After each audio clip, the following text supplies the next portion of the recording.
Palestine sordasi u ɲadaw datugulen do u ye Israel sordasiw 3 bila Gaza. Israel fana ye Palestine jamanaden 369 bila. Nin y'a siɲɛ 4nan de ye nin dɔgɔkun na Palestine ni Israel b'u ka kasoladenw falen u ni ɲɔgɔn cɛ kɛlɛ joli hokumu kɔnɔ min bɛ wele ko trêve.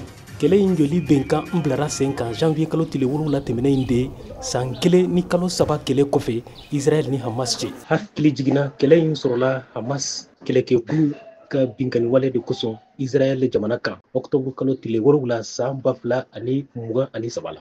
Wa Israel jamanadenw minnu tun minɛna Gaza u ye san 1 ni ko kɛ kaso la. Olu de Shasa Trupanov a si bɛ san 29 la, Herhorn si bɛ san 46 la, ani Sagi Dekelchen si bɛ san 36 la. U bilara kan Younes dugu la jamana worodugu yanfan na. U mɔgɔw sababu ka kɛnɛ u nin na u nisɔndiyalenba. Yan'u ka bila ka di Croix Rouge mɔgɔw ma n'u fana y'u di Israel kɛlɛbolo ma u mɔgɔ 3 jɔra podium kan Hamas kɛlɛbolo y'u lamini ani Palestine jatigɛwalenkɛlaw ka kulu.